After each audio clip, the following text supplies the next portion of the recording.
নমস্কাৰ ছাত্ৰ ছাত্ৰীসকল, তোমালোক আটাইকে শিকো অহাৰ আজিৰ পাঠলৈ স্বাগতম জনাইছোঁ। আজি তোমালোকলৈ কেইটামান হৰণ অংক লৈ আহিছোঁ। ছাত্ৰ ছাত্ৰীসকল, আজিৰ পাঠত আমি হৰণ অংক কেনেকৈ সহজে আৰু শুদ্ধকৈ আমি কৰিব পাৰোঁ সেই বিষয়ে আলোচনা কৰিম।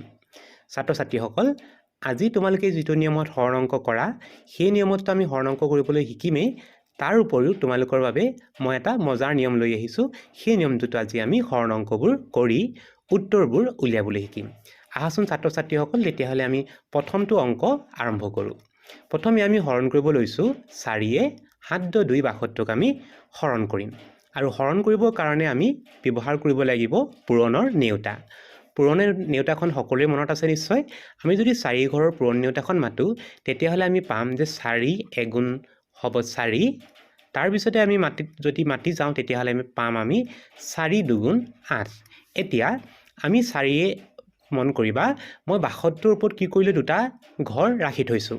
গতিকে প্ৰথম যিটো আমি বাৰ বহুৱাম সেইটো বহুৱাম আমি 7ৰ ওপৰত, তাৰ পিছৰ যিটো বাৰ বহুৱাম সেইটো আমি 2ৰ ওপৰত বহুৱাম। দুটা অংক আছে, গতিকে আমি 4টোৱে মুঠতে দুবাৰ দি অংকটোৰ উত্তৰ উলিয়াব লাগিব। সেইকাৰণে মই 7ৰ ওপৰত এটা বাকচ আৰু 2ৰ ওপৰত এটা বাকচ খালীকৈ ৰাখি থৈছোঁ। প্ৰথমে আমি বাৰ দিব লাগিব 7ক। দুইটা অংককে আমি একেটা সময়তে বাৰ নিদিওঁ। প্ৰথমে আমি কাক বাৰ দিম, তেতিয়াহ'লে প্ৰথমে আমি বাৰ দিব লগা অংকটো হৈছে 7। প্ৰথমে আমি 7ক বাৰ দিম। যদি 7ক বাৰ দিওঁ তেতিয়াহ'লে 4 ঘৰ নেওতাখনত আমি পাইছোঁ যে 4 এগুণ 4, এবাৰ দিলে তেতিয়াহ'লে 4। এই বাকচত যদি মই 1 দিওঁ তেতিয়াহ'লে মই এবাৰ দিয়া বুলি ক'ম, আৰু এবাৰ দিলে মই 7ৰ তলত বহাব লাগিব 4। আৰু যদি মই দুবাৰ দিওঁ, যিকোনো বাৰ বহাব পাৰোঁ, তেতিয়াহ'লে মই দুবাৰ দিম। দুবাৰ যদি বহুৱাই দিওঁ, ইয়াতে 2 বহালে মই লিখিব লাগিব 4 দুগুণ, পূৰ্ণ নেওতাখন মাতি ল'ম, 4 দুগুণ বহুৱাব লাগিব 8। কিন্তু ইয়াতে চাবা, আমি যিকোনো বাৰ মন গ'লে বহাই দিব নোৱাৰোঁ। তাৰ কিছুমান কথা আমি মনত ৰাখিব লাগিব। কি বাৰ বহাম, সদায় আমি বাৰ এটা বহুৱাৰ পিছতে বিয়োগ কৰিব লাগিব। ধৰা মই যদি এবাৰ দি ইয়াতে 4 বহাওঁ, তাৰ পিছতে মই 7ৰ 4 গলটো ইয়াতে বহুৱাব লাগিব। 7ৰ 4 গলটো মই 3 পাম।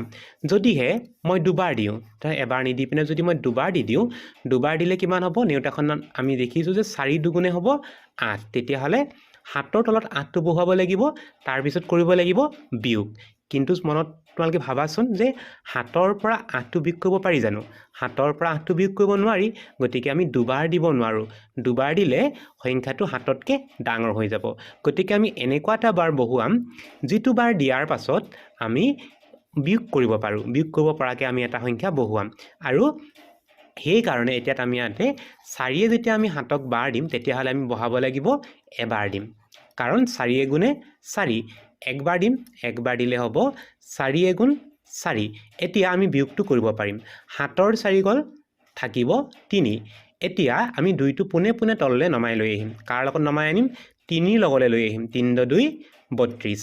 এতিয়া আমি 4 ঘৰৰ পূৰণ নেওতাখন মাতি 32 সংখ্যাটো উলিয়াবলৈ যত্ন কৰিম। 4 ঘৰৰ পূৰণ নেওতাখন যদি মাতোঁ, আমি পাম যে 4 8 গুণ 32। গতিকে এই সংখ্যাটোৰ, এই প্ৰশ্নটোত আমি তেতিয়াহ'লে ইয়াৰ পিছতে দিব লগা বাৰটো হৈছে 8 বাৰ দিম। তেতিয়াহ'লে হ'ব 4 8 গুণ 32। বাৰটো আমি ওপৰত দিম, পূৰণ কৰি পোৱাটো আমি এই হৰণৰ এই অংশখিনিত আমি বহুৱাই যাব লাগিব। তেতিয়াহ'লে আমাৰ বাৰটো ওপৰত ওলাব। কেইবাৰ গ'ল বুলি ক'লে আমি ক'ব লাগিব 1 10 8 18 বাৰ গ'ল। ইয়াতে 2 এটা আছে। কেইবাৰ গ'ল হ'লে উত্তৰটো আমি পালোঁ এই হৰণ চিনৰ ওপৰত, যিটো হৈছে 1 10 8 18। এইবাৰ আমি চাম ইয়াৰ পিছৰ অংকটো। সেই অংকটো কৰি চাওঁ আহা। ইয়াতে আমি 2য়ে হৰণ কৰিব লাগে 3 10 4 34ক। ইয়াতো আমি একেধৰণে প্ৰথমে আমি 2 এগুণ 2 এবাৰেই দিব লাগিব, কাৰণ দুবাৰ দিলে 2 দুগুণ 4 হ'ব, আৰু 3ৰ পৰা 4টো বিয়োগ কৰিব নোৱাৰি। গতিকে আমি কেইবাৰ দিম, এবাৰ দিম। এবাৰ দিলে হ'ব 2 এগুণ 2। এতিয়া আমি বিয়োগ কৰোঁ। 3ৰ পৰা 2 গ'লে থাকিব 1, আৰু 4টো পোনে পোনে তললৈ নমাই দিব লাগিব। 1 10 4 14 হ'ল। এতিয়া 2 ঘৰ নেওতাখন যদি আমি মাতোঁ, আমি পাম 2 7 গুণ 14। 7 বাৰ দিম, তেতিয়াহ'লে 14 আৰু 14 মিলি গ'ল। তেতিয়াহ'লে আমি উত্তৰটো বিচাৰি পালোঁ। আমাৰ উত্তৰটো হ'ব 1 10 7 17। এইবাৰ আমি চাওঁ আহা ইয়াৰ পিছৰ প্ৰশ্নটো। ইয়াতে 3য়ে আমি হৰণ কৰিব লাগে 4 10 5 45ক। প্ৰথমে আমি 4ক বাৰ দিওঁ। 4ক আমি প্ৰথমে 3য়ে এবাৰ দিম। 3 এগুণ হ'ব 3, বিয়োগ কৰিব লাগিব। 4ৰ পৰা 3 গ'ল, থাকিব 1, 5টো পোনে পোনে তললৈ নমাই দিম। তেতিয়াহ'লে 1ৰ লগত 5টো লগ লাগি হ'ল 1 + 5 15 আৰু 3য়ে আমি 15ক দিম 5 বাৰ 3 5 গুণ হ'ব 15 এবাৰ আমি চাম ইয়াৰ পিছৰ প্ৰশ্নটো সেই প্ৰশ্নটো দিয়া আছে 7এ হৰণ কৰিব লাগে 8 + 4 84 প্ৰথমে আমি এবাৰ দিম 7 × 7 তাৰ পিছতে বিয়োগ কৰিম 8ৰ 7 গ'ল থাকিব 1 4টো পোনে পোনে তললে নমাই দিম 1 + 4 14 7 বাৰ দিম 7 দুগুণ হ'ব 14 গতিকে উত্তৰটো আমি পালো 1 + 2 12 এই প্ৰশ্নটোৰ উত্তৰটো হ'ব 12 তাৰ পিছৰ প্ৰশ্নটো চাওঁ আহা 5এ হৰণ কৰিব লাগে 6 + 5 65 ইয়াতো প্ৰথম আমি এবাৰ দিম 5 এগুণ 5 বিয়োগ কৰোঁ 6 5 গ'ল থাকিব 1 আৰু 5টো পোনে পোনে তললে নমাই দিম তেতিয়াহ'লে 1ৰ লগত 5টো লগ লাগি হ'ল 1 + 5 15 15টোক আমি 5এ বাৰ দিব লাগিব 3 বাৰ দিব লাগিব 3 বাৰ দিওঁ 5 3 গুণ হ'ব 15 এতিয়া উত্তৰটো কিমান হ'ব উত্তৰটো আমি ওপৰত পালোঁ যিটো হৈছে 1 + 3 13 ইয়াৰ পিছৰ প্ৰশ্নটো চাওঁ আহা এবাৰ আমি 8এ হৰণ কৰিব লাগে প্ৰথমে এবাৰ দিওঁ 8 এগুণ 8 8 এগুণ হ'ব 8 বিয়োগ কৰোঁ 9ৰ 8 গ'ল থাকিব 1 তাৰপিছত পোনে পোনে 6টো আমি নমাই দিম 1 + 6 16 হৈ গ'ল 8এ দুবাৰ দিম 8 দুগুণ হ'ব 16 তেতিয়াহ'লে উত্তৰটো হ'ব 1 + 2 12 ইয়াৰ পিছৰ প্ৰশ্নটো আমাক দিয়া আছে 6এ হৰণ কৰিব লাগে 90 6এ 90 হৰণ কৰিবৰ কাৰণে আমি 6 গুণ এটাখন মাতিম আৰু এবাৰ দিম 6 এগুণ 6 তেতিয়াহ'লে 6 এগুণ 6 হ'ল 9ৰ পৰা 6 বিয়োগ কৰিম 9ৰ 6 গ'ল থাকিব 3 আৰু পোনে পোনে শূন্যটো তললৈ নমাই দিম 3 আৰু 0 লগ লাগি হ'ল 30 6এ 30ক দিম 5 বাৰ 6 5 গুণ হ'ব 30 তেতিয়াহ'লে উত্তৰটো হ'ব 1 + 5 15 এবাৰ আমি চাম 5এ হৰণ কৰিম 85 প্ৰথমে আমি দিব লাগিব এবাৰ দুবাৰ দিলে আকৌ 5 দুগুণ 10 হ'ব আৰু 8ৰ পৰা 10টো বিয়োগ কৰিব নোৱাৰি গতিকে এবাৰ দিম এবাৰ দিলে আমি পাম 5 এগুণ 5 বিয়োগ কৰিম 8ৰ 5 গ'ল থাকিব 3 আৰু তললৈ পোনে পোনে 5টো নমাই দিম তেতিয়া হ'ব 3 + 5 35 আৰু 5 7 গুণ হয় 35 তেতিয়াহ'লে আমাৰ উত্তৰটো মিলি গ'ল আমাৰ হৰণটো মিলি গ'ল তেতিয়াহ'লে উত্তৰটো কি হ'ব উত্তৰটো হ'ব 1 + 7 17 এবাৰ ইয়াৰ পিছৰ সংখ্যাটোত আমাক দিয়া আছে 2এ হৰণ কৰিব লাগে 4 + 6 46ক হৰণ কৰিব লাগে প্ৰথম 2 ঘৰ নেতাখন যদি মাতোঁ 2 দুগুণ 4 ইয়াতে আমাৰ চোৱা মিলি গ'ল এতিয়া 4 4 গ'ল থাকিল 0 শূন্যটো বহুৱাব নালাগে এতিয়া আমি পোনে পোনে 6টো তললৈ নমাই দিম আৰু 2 ঘৰ নেতাখন যদি মাতোঁ আমি পাম 2 3 গুণ 6 তেতিয়াহ'লে আমাৰ উত্তৰটো হ'ব 2 + 3 23 এবাৰ আমি হৰণ কৰিম 4এ 52 হৰণ কৰিম প্ৰথমে এবাৰ দিম এবাৰ দিলে হ'ব 4 এগুণ 4 বিয়োগ কৰোঁ 5ৰ 4 গ'ল থাকিব 1 আৰু 2টো পোনে পোনে তললৈ নমাই দিম 1 + 2 12 হ'ল 4এ 12ক আমি দিব লাগিব 3 বাৰ 4 3 গুণ 12 উত্তৰটো হ'ব 1 + 3 13 ইয়াৰ পিছৰ প্ৰশ্নটো আমাক হৰণ কৰিব দিয়া আছে 5এ 90 হৰণ কৰিব লাগে ইয়াতো আমি 5এ প্ৰথমে এবাৰ দিম 5 এগুণ 5 দুবাৰ কিয় নিদিলোঁ কাৰণ দুবাৰ দিলে 5 দুগুণ 10 হৈ যাব আৰু 9ৰ পৰা 10টো বিয়োগ কৰিব নোৱাৰি 9ৰ 5 গ'ল বিয়োগ কৰিব লাগিব 9ৰ 5 গ'ল থাকিব 4 আৰু শূন্যটো পোনে পোনে তললৈ নমাই দিম তেতিয়া হ'ব 4 আৰু 0 40 হ'ল 5এ দিম 8 বাৰ 5 8 গুণ হ'ব 40 তেতিয়াহ'লে উত্তৰটো হ'ব 1 + 8 18 এইবাৰ আমি চাওঁ আহা 3এ 62 হৰণ কৰি চাওঁ 3এ যদি 62 হৰণ কৰোঁ 3এ আমি কেইবাৰ দিব লাগিব 3 এগুণ 3 হ'ব 3 দুগুণ 6 3 3 গুণ 9 ইয়াতে আমি দিম দুবাৰ দিম কাৰণ 3 দুগুণ 6 6টো 7ৰ ওচৰত আছে গতিকে দুবাৰ দিলোঁ 3 দুগুণ 6 বিয়োগ যদি কৰোঁ 7ৰ 6 গ'ল থাকিব 1 আৰু 2টো পোনে পোনে তললৈ নামি আহিলে 1 + 2 12 হ'ল 3এ 12ক দিম 4 বাৰ 3 4 গুণ হ'ব 12 গতিকে উত্তৰটো হ'ব 2 + 4 24 ছাত্ৰ ছাত্ৰীসকল আমি তেতিয়াহ'লে কেইবাটাও হৰণ অংক কৰিলোঁ এবাৰ আমি হৰণ অংকবোৰ বেলেগ এটা নিয়মত এটা খুব মজাৰ নিয়ম আছে আমি সেই মজাৰ নিয়মত হৰণকেইটাৰ উত্তৰ উলিয়াবলৈ যত্ন কৰোঁ আহা এইবাৰ আমি গৈছোঁ এই নিয়মটোত ইয়াতে তোমালোকে দেখিবলৈ পাইছা আমি একেটা সংখ্যাকে লৈছোঁ 4এ 62কে হৰণ কৰিব লৈছোঁ তাৰ কাৰণে মই কিছুমান বাকচ বনাই থৈছোঁ প্ৰথমে আমি হৰণ কৰিব লগা সংখ্যা যিটো আছে 7 + 2 72 এই সংখ্যা দুটা লিখি ল'লোঁ তাৰপিছতে আমি চাম হৰণ কৰিব লগা সংখ্যাটো কি হৰণ কৰিব লগা সংখ্যাটো হৈছে 4 4এ কি বুজায় বস্তু এটাত চাৰিয়ে চাৰিটা বস্তু বুজাই থাকে। চাৰিয়ে সদায় চাৰিটা বস্তু বুজায়। গতিকে আমি এই 72 সংখ্যাটোক আমি চাৰিটাকৈ বস্তুৰে ভাগ কৰি যাম। প্ৰথম ঘৰটোত পৰিলে 7, গতিকে আমি 7টোক ভাগ কৰিম। কেইটাকৈ ভাগ কৰিম?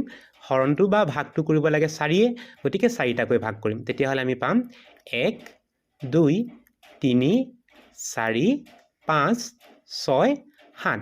তেতিয়াহ'লে আমাৰ 7 আছে কাৰণে 7ডাল আঁচ ল'লোঁ। তাৰে ভাগবোৰত আহিব লাগে 4টাকৈ। ইয়াতে আমি দেখিলোঁ যে 1 2 3 4, ইয়াতে আমি এটা ভাগ পালোঁ। গতিকে আমি 7ৰ তলত লিখিম আমি 1। এটা ভাগ পালোঁ, গতিকে 7ৰ তলতে লিখিব লাগিব 1। তাৰপিছত আমি দেখিলোঁ যে এটা ভাগ পালোঁ হয়, কিন্তু 3ডাল আঁচ ইয়াতে বাকী ৰৈ গৈছে। সেই বাকী ৰৈ যোৱা আঁচকেইডাল আমি দশকৰ ঘৰৰ পৰা এককৰ ঘৰলৈ লৈ যাব লাগিব। আৰু এককৰ ঘৰলৈ লৈ গ'লে 3টো হ'বগৈ 30 হৈ যাব। 3 2 32। যেনেকৈ আমি ধাৰ কৰা অংকবোৰ কৰোঁ। দশকৰ পৰা যেতিয়া এককলৈ গুচি যাবগৈ, তেতিয়া সি দশক ঘৰত দশক হিচাপে থাকিব। 1 লৈ গ'লে 1 2 12 হ'ল হ'লে, 2 লৈ যোৱা হ'লে আমাৰ কি হ'ল হ'লে 2 2 22 হ'ল হ'লে, 3 লৈ যোৱাৰ কাৰণে কিমান হৈছে? 3 2 32 হৈছে। গতিকে আমি 3 লৈ যোৱাৰ কাৰণে ইয়াতে আমি 3 10 লৈ গ'লোঁ। 3 10 আৰু 2 লগ লাগি 32। এতিয়া এই আমি 32ডাল আঁচ বা 32টা বস্তুক আমি কি কৰিব লাগে? 4য়ে হৰণ মানে 4টাকৈ ভাগ কৰি যাব লাগে। আহা আমি 32ডাল আঁচ টানো। 1 2 3 4 5 6 7 8 9 10 11 12 13 14 15 16 17 18 19 20 21 22 23 24 25 26 27 28 29 30 31 32। তেতিয়াহ'লে আমি ইয়াতে 32ডাল আঁচ টানিলোঁ। সেই যে 32ডাল আঁচ টানিলোঁ, আমি 4টাকৈ কেইটা ভাগ পালোঁ? হিচাপ কৰোঁ আহা। এভাগ, দুভাগ, 3 ভাগ, 4 ভাগ, 5 ভাগ, 6 ভাগ, 7 ভাগ, 8 ভাগ। 32টাক আমি ভাগ কৰি পালোঁ আমি 8। এতিয়া চোৱা তলত আমি কি কি সংখ্যা পালোঁ? প্ৰথমে এভাগ পোৱাৰ কাৰণে 1 লিখিছিলোঁ, তাৰপিছতে 8 ভাগ পোৱাৰ কাৰণে আমি 8 লিখিলোঁ। 1 10 8টো লগ লগালে কিমান হ'ব? 18। গতিকে আমি 4য়ে যদি 72 হৰণ কৰোঁ, আমি পাম উত্তৰটো 18। চ' আমি এনেকৈ হৰণ কৰোঁতে উত্তৰ 18 পালোঁ, আৰু এতিয়া হৰণ কৰোঁতে আমি উত্তৰটো 18 পালোঁ। নিয়মটো মজাৰ নহয়নে? তোমালোকে যদি পুৰণিওটা পাহৰিও যোৱা, তেতিয়া তোমালোকে যদি উত্তৰ উলিয়াব লগা হয়, তোমালোকে এনেকৈ হৰণটো কৰি উত্তৰটো উলিয়াব পাৰা। এইবাৰ আমি ইয়াৰ পিছৰ সংখ্যাটো আমি একেটা নিয়মত কৰিম। প্ৰথমে সংখ্যাটো লিখি ল'ম। সংখ্যাটো আমাক দিয়া আছে 3 10 4 34। আমি ভাগ বা হৰণ কৰিব লাগে, 2য়ে হৰণ কৰিব লাগে। 2য়ে হৰণ কৰোঁ। প্ৰথম 3ডাল আঁচ ল'ম। এডাল, দুডাল, 3ডাল।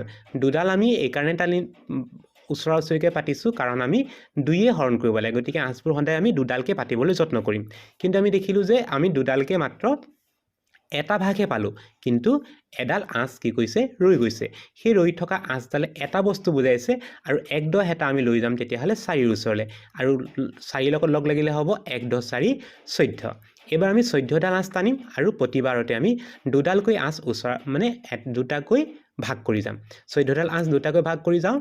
1 2 3 4 5 6 7 8 9 10 11 12 13 14। কেইটা ভাগ হ'ল হিচাপ কৰি চাওঁ আহা। 1 2 3 4 5 6 7। আমি পালোঁ 7 ভাগ। তেতিয়াহ'লে উত্তৰটো হ'ব 1 10 7 17। আমি উত্তৰটো লিখিব লাগিব 1 10 7 17। এইবাৰ আমি চাম 3য়ে 45ক হৰণ। ইয়াত আমি একেধৰণে প্ৰথমে সংখ্যাটো পাতি লওঁ। 4 10 5 45। প্ৰথমে আমি 4 সংখ্যাটোক ভাগ কৰিম। 3য়ে যিহেতু ভাগ বা হৰণ কৰিব লাগে, 3ডালকৈ আমি পাতি যাম। 1 2 3 4। ইয়াতে 3টাকৈ আমি এভাগ পালোঁ, 1 লিখিলোঁ, আৰু এডাল আঁচ বাকী থাকি গ'ল। সেই আমি 1 10টো লৈ যাম এককৰ ওচৰলৈ। 1 10 লৈ গ'লে হ'ব 1 10 5 15। এতিয়া আমি 15ডাল আঁচ টানিব লাগিব, আৰু প্ৰতিটো ভাগতে আমি 3টাকৈ ৰাখি যাবলৈ যত্ন কৰিম। 1 2 3 4 5 6 7 8 9 10 11 12 13 14 15। এতিয়া আমি 3টাকৈ কেইটা ভাগ পালোঁ হিচাপ কৰি যাওঁ। এভাগ, দুভাগ, 3 ভাগ, 4 ভাগ, 5 ভাগ। 3টাকৈ আমি পালোঁ 5 ভাগ। তেতিয়াহ'লে উত্তৰটো হ'ব 1 10 5 15। উত্তৰটো আমি লিখিব লাগিব 1 10 5 15। ইয়াৰ পিছৰ হৰণটো চাওঁ আহা। ইয়াত আমি 7ে হৰণ কৰিব লাগে 84ক। প্ৰথমে সংখ্যাকেইটা পাতি লওঁ, 8 আৰু 4। এতিয়া ভাগ কৰোঁ। প্ৰথমে 8ডাল আঁচ ভাগ কৰোঁ। প্ৰতিটো ভাগত আমি 7টাকৈ ৰাখিবলৈ যত্ন কৰিম। 1 2 3 4 5 6 7 8 এতিয়া আমি দেখিলোঁ যে 7টাকৈ এটা ভাগ পালোঁ গতিকে 8ৰ পোনে পোনে 1 লিখি ল'লোঁ এডাল আঁচ বাকী ৰৈ গৈছে সেই ৰৈ থকা আঁচডাল আমি এককলৈ লৈ যাম 1 10 4 14 হৈ গ'ল এতিয়া আমি 14ডাল আঁচ টানিম আৰু প্ৰতিটো ভাগত 7ডালকৈ ৰাখিবলৈ যত্ন কৰিম 1 2 3 4 5 6 7 8 9 10 11 12 13 14 আমি 7টাকৈ ভাগ পালোঁ দুটা তেতিয়াহ'লে আমাৰ উত্তৰটো হ'ব 1 2 12 এবাৰ আমি ইয়াৰ পিছৰ অংকটো একেটা নিয়মতে কৰিম প্ৰথমে 5এ আমি হৰণ কৰিব লাগে সংখ্যাটো লিখি লওঁ 65 সংখ্যাটো হৰণ কৰিব লাগে এবাৰ আমি প্ৰতিটো ভাগতে 5টাকৈ আঁচ ৰাখিবলৈ যত্ন কৰিম প্ৰথমে 6ডাল আঁচ টানো 1 2 3 4 5 6 এতিয়া আমি 5টাকৈ এটা ভাগ পালোঁ গতিকে 1 লিখিলোঁ আৰু এডাল আঁচ বাকী ৰৈ গ'ল সেইটো আমি লৈ যাম একক ঘৰলৈ তেতিয়াহ'লে হ'ব 1 10 5 15 এতিয়া 15ডাল আঁচক আমি 5টাকৈ ভাগ কৰিবলৈ যত্ন কৰিম 1 2 3 4 5 6 7 8 9 10 11 12 13 14 15 প্ৰতিটো ভাগতে আমি 5ডালকৈ আঁচ টানিলোঁ আৰু আমি 15টা আঁচ টানোতে ভাগ পালোঁ 3টা আমি লিখিব লাগিব উত্তৰটো আমি পালোঁ তেতিয়াহ'লে 1 2 3 13 ইয়াৰ পিছৰ প্ৰশ্নটোত আমাক দিয়া আছে 8এ হৰণ কৰিব লাগে প্ৰথমে সংখ্যাটো পাতিলোঁ এতিয়া আমি 9ক প্ৰথমে ভাগ কৰোঁ আৰু ভাগ কৰোঁতে প্ৰতিটো ভাগতে আমি 8ডালকৈ আঁচ ৰাখিবলৈ যত্ন কৰিম 1 2 3 4 5 6 7 8 9 আমি দেখিলোঁ যে 8টাকৈ ভাগ পালোঁ এটা গতিকে 1 লিখিলোঁ আৰু এডাল আঁচ বাকী ৰৈ গৈছে সেই বাকী ৰৈ যোৱাডাল আমি একক ঘৰলৈ লৈ যাম তেতিয়াহ'লে হ'ব 1 10 6 16 এতিয়া আমি 16ডাল আঁচ ভাগ কৰিম আৰু প্ৰতিটো ভাগতে 8ডালকৈ আঁচ ৰাখিবলৈ যত্ন কৰিম 1 2 3 4 5 6 7 8 9 10 11 12 13 14 15 16 তেতিয়াহ'লে আমি কেইটাকৈ পালোঁ 8টাকৈ ভাগ পালোঁ দুটা তেতিয়াহ'লে উত্তৰটো হ'ব 1 2 12 এবাৰ আমি 6এ হৰণ কৰোঁ 90 হৰণ কৰোঁ প্ৰথম সংখ্যাকেইটা লিখি লওঁ 9 আৰু 0 এবাৰ আমি 9ডাল আঁচ প্ৰথম ভাগ কৰিম আৰু প্ৰতিটো ভাগত 6ডালকৈ ৰাখিবলৈ যত্ন কৰিম 1 2 3 4 5 6 7 8 9 তেতিয়াহ'লে আমি দেখিলোঁ যে 6টাকৈ ভাগ পালোঁ এটা ভাগ পালোঁ 1 লিখিলোঁ আৰু 3ডাল আঁচ বাকী থাকি গ'ল সেই 3ডাল আঁচ যদি আমি একক ঘৰলৈ লৈ যাওঁ তেতিয়াহ'লে হ'ব 3 10 আৰু 0 গতিকে 30 এইবাৰ আমি 30ডাল আঁচ টানিম আৰু প্ৰতিটো ভাগতে আমি 6ডালকৈ আঁচ ৰাখিবলৈ যত্ন কৰিম প্ৰতিটো ভাগত 6ডালকৈ আঁচ ৰাখিম তেতিয়াহ'লে 1 2 3 4 5 6 7 8 9 10 11 12 13 14 15 16 17 18 19 20 21 22 23 24 25 26 27 28 29 30 আমি প্ৰতিটো ভাগতে 6ডালকৈ যেতিয়া আঁচ ৰাখি গ'লোঁ তেতিয়া ভাগ পাইছোঁ এটা দুটা তিনিটা 4টা 5টা ভাগ পালোঁ তেতিয়াহ'লে আমি লিখিম 5 তেতিয়া হ'ব 1 10 5 15 উত্তৰটো হ'ব 15 এইবাৰ আমি চাম ইয়াৰ পিছৰ প্ৰশ্নটো এবাৰ আমি 8এ হৰণ কৰিব লাগে 85 হৰণ কৰিব লাগে প্ৰথমে সংখ্যাকেইটা লিখি ল'লোঁ 8 আৰু 5 আৰু প্ৰতিটো ভাগত এবাৰ আমি 5ডালকৈ আঁচ ৰাখিবলৈ যত্ন কৰিম 1 2 3 4 5 6 7 8 5টাকৈ ৰাখিলে ভাগ পাওঁ এটা 1 লিখিব লাগিব আৰু 3ডাল আঁচ বাকী ৰৈ গৈছে সেই বাকী থকা আঁচকেইডাল আমি লৈ যাম এককৰ ঘৰলৈ তেতিয়া হ'ব 3 10 5 35 এতিয়া আমি 35ডাল আঁচ টানিম আৰু প্ৰতিটো ভাগতে 5ডালকৈ আঁচ ৰাখিবলৈ যত্ন কৰিম 1 2 3 4 5 6 7 8 9 10 11 12 13 14 15 16 17 18 19 20 21 22 23 24 25 26 27 28 29 30 31 32 33 34 35 তেতিয়াহ'লে 35ডাল আঁচ টানোতে আমি 5টাকৈ কেইটা ভাগ পালোঁ হিচাপ কৰি চাওঁ আহা 1 2 3 4 5 6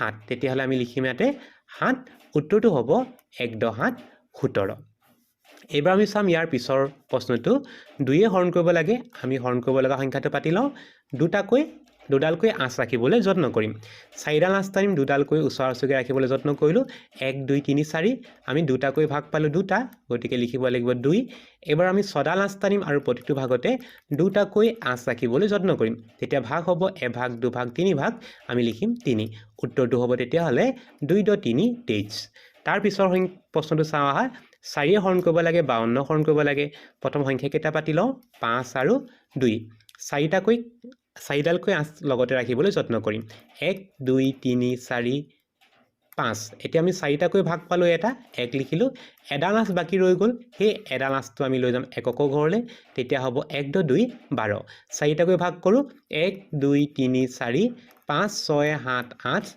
9 10 11 12 তেতিয়াহ'লে আমি চাৰিটাকৈ ভাগ পালোঁ তিনিটা লিখিব লাগিব 3 উত্তৰটো হ'ব 1 10 3 13 এবাৰ আমি চাওঁ আহা 5 90 হৰণ কৰিবলৈ চাওঁ আহা তাৰ কাৰণে আমি প্ৰথম সংখ্যাকেইটা পাতি লওঁ 9 আৰু 0 এবাৰ আমি প্ৰতিটো ভাগতে 5ডালকৈ আঁচ ৰাখিবলৈ যত্ন কৰিম 1 2 3 4 5 6 7 8 9 এতিয়া 5টাকৈ ভাগ পালোঁ এটা 1 লিখিলোঁ আৰু 4ডাল আঁচ বাকী ৰৈ গ'ল সেই 4ডাল আঁচ আমি লৈ যাম একক ঘৰলৈ তেতিয়া হ'ব 4 10 40 হৈ গ'ল এতিয়া আমি 40ডাল আঁচ টানিম আৰু 40ডাল আঁচ আমি 5টাকৈ ৰাখিবলৈ যত্ন কৰিম 1 2 3 4 5 6 7 8 9 10 11 12 13 14 15 16 17 18 19 20 21 22 23 24 25 26 27 28 29 30 31 32 33 34 35 36 37 38 39 40 তেতিয়াহ'লে 5টাকৈ আমি ভাগ পালোঁ তেতিয়াহ'লে 1 2 3 4